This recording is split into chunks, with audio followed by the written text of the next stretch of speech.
Welcome back. If you've just joined us, you're watching Channels Television celebrating 21 years of professional broadcasting. This is the news at 10. A reminder of our top stories. President Muhammad Buhari assures Nigerians of his administration's commitment to improving socio-economic welfare during a visit to Osun State. Predicted partial solar eclipse occurs today across several major cities of Nigeria. National Assembly's new clerk promises smoother relations with ECOWAS, pledges improved assistance for regional bodies' parliament. And more violence trails Gabon's election results. Opposition leader Jean Ping accuses presidential guard of bombing his headquarters.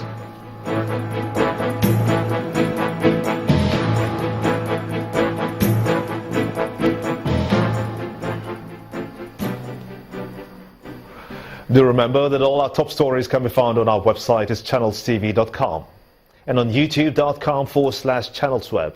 Do visit m.channelstv.com to view us live on your mobile device. You can also download the Channels TV app for Android, iOS and Windows phones from their respective stores. Besides the news and updates, the Channels TV app has an eyewitness feature. We encourage you to use it to share those pictures, videos or news of happenings around you. Just install the app, then tap and swipe to reveal the eyewitness menu and follow the instructions. And here are some pictures you sent to our eyewitness portal. We begin with this photo sent in from Benin City, the Edo State capital. Our eyewitness reporter spotted the partial annular eclipse. Our next photo was sent in from Ovie local government area of Delta State. It shows these men knee-deep in floodwaters making their way home. Our eyewitness reporter calls on the government to try to address the situation. And this photo was taken along the River State axis of the east-west road. Our eyewitness reporter says he spent several hours in this gridlock before he could get to his destination. Here is another case of erosion. This time it was sent in from Agbo resettlement area in Abuja Municipal. Our eyewitness reporter calls on relevant authorities to intervene. And finally, is this photo showing bad portions of Lambo Lasunwo Road in Ikorodu area of Lagos State. Our eyewitness reporter calls on the local council authorities to repair it. We sincerely thank you for sending in those pictures, as we ask that you keep them coming. More stories now. The Nigerian Civil Aviation Authority has dismissed claims that some airlines are winding down the operations in Nigeria. The regulatory agency insists that these airlines are merely suspending operations temporarily. According to the agency, Aero Contractors has only one serviceable aircraft, which is in contradiction to the Nigerian Civil Aviation regulations, which stipulates that no airline operator shall carry out scheduled commercial operations with only one aircraft. In the case of First Nation, the regulator says that the airline is in the middle of an engine replacement program for one of its aircraft. For these reasons, the NCAA says that these airlines clearly cannot continue to undertake scheduled operations, saying that the inevitable recourse to self-regulatory suspension is what is being experienced. In the meantime, aviation unions have been protesting the suspension of the operations by Nigeria's oldest carrier, Aero Contractors, at its head office at the Murtala Mohammed International Airport here in Lagos. The workers in their numbers were seen chanting solidarity songs to protest the treatment meted out to over 1,400 workers as the airline asked them to embark on an indefinite leave. Authorities in the union say that they were still in redundancy negotiations when the airline took its decision. Aero Contractors say its rotary, wing and charter operations are still in business.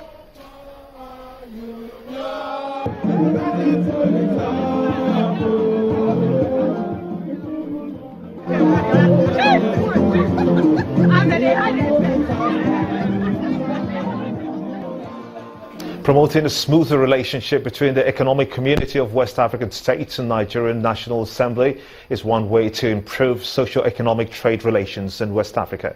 That's according to the clerk of the National Assembly, Mr. Mohammed Omolori. Mr. Omolori made the remarks when the ECOWAS General Secretary, Nelson Magbebeola, paid him a courtesy visit in Abuja, the Federal Capital Territory.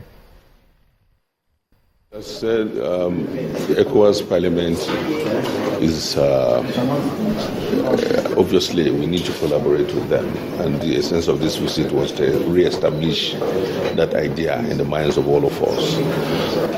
I can only report for now that we have reiterated that idea, the need for us to continue to collaborate in the months and the years ahead, in order that, first of all, in the area of training, the area of parliamentary ideas and exchanges that we need to continue to do. And then our sister organization, NILS, is also coming handy.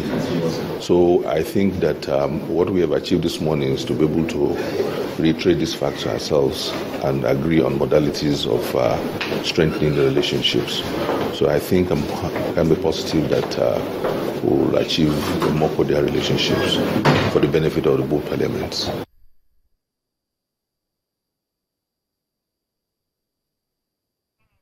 You're watching the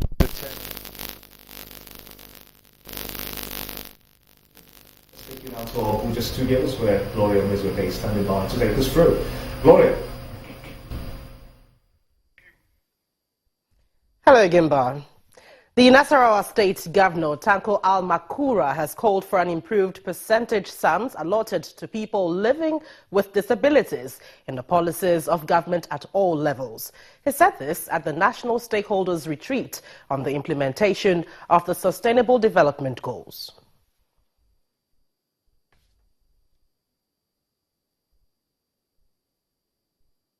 Fine, whether state, federal, or local government, there is a loud silence in caring for certain categories of people. These are the vulnerable groups. And if I may narrow it down, take for instance the people living with disability. Look at the budgets of every government. Look at the fraction, the proportion, the percentage allocated for caring or providing inclusiveness in the society. You will find not up to 10% of the most large-hearted government. And the irony and the paradox in this case is that there is correlation between poverty and vulnerability or disability. Even to live a normal life, the person living with a disability or the person vulnerable needs much more money to live than you and I.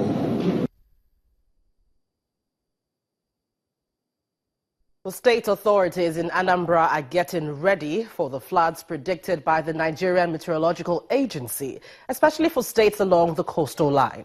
The government has begun sensitizing residents on the need to maintain clean environments, while 28 relief camps have been prepared for cases of emergency. October 2012 experience in Anambra State is still fresh in the minds of the people.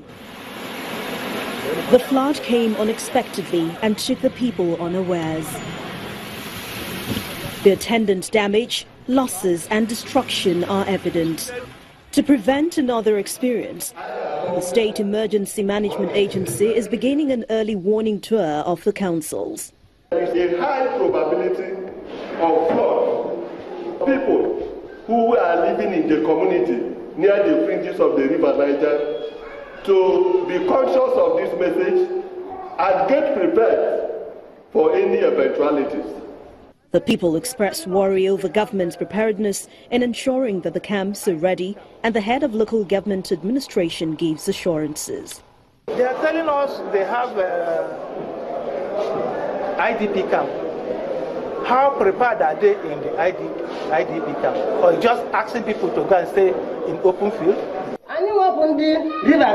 In Anambra West, the people engaged the SEMA officials on where to relocate should flood come, as there is no IDP camp in their locality. The executive secretary of SEMA explains that the camps are not available in the area because of the difficult topography of the area. Everywhere is waterlogged. What we normally do is to take them to the neighboring local government, which is the Anambra East. We have 2-3 camps for the people of this place in Anambra East, not in the West. In Onitsha North, residents appeal to SEMA to nip the challenge of flooding in the bud. All the main drainages are now blocked with buildings and other things. So there is no proper channel of water to Wangene and to River Niger. So we are appealing to them to come to our aid because illegal structure is too much in Onitsha South. In Oka North and Idemili South, the people say they're ready to relocate, but solicit government support in providing them with necessary logistics for evacuation of their families and property. Meanwhile, the reality of the flooding predicted to hit some states in the country appears to be dawning on residents in some affected areas. In River State, South Nigeria, homes in Eneka community have been taken over by flood which is threatening the people's social and economic lives, prompting the call for the government intervention. Our correspondent Emmanuel Ereyi reports. Houses, cars partially submerged in water as flood takes over Eneka community in River State, South Nigeria. Residents try what they can to get rid of the damaging waters, while others try to salvage their property. This is no easy task. For 1 week now, we're unable to do anything. The place is completely submerged with water, no movement inside and outside the area. The business we are doing here is completely broken down as a result of this. Managing this sort of disaster and other emergencies is top on the agenda of this meeting at the instance of the Nigerian Medical Association, NEMA, security agencies and other concerned groups. But what is important is that if we come together, work together, prepare and plan, it is possible that we can prevent and reduce the impact that will occur when we are faced with some of these. The representative of the Nigerian Emergency Management Agency in his presentation explains that managing flood disasters and other emergencies still requires detailed planning. Please, let us not take for granted this 2016 prediction of flooding by NIMET. Though, believe me, it's not going to be as severe as 2012 flooding, because we are beginning to approach disasters the way they are supposed to be approached. The state government says flooding is also a result of human activity. We know that sometimes flood is natural, but other times it's caused by man-made factors. Some of the factors include insanitary waste disposal, building on waterways, blocking drains, and so on. So as a preventive measure, we have advised citizens to ensure that they dispose of their waste sanitarily and also clear their drains. While efforts are being made to continually educate Nigerians on how to deal with flooding, citizens are also advised to avoid indiscriminate dumping of refuse close to drainages and building along waterways.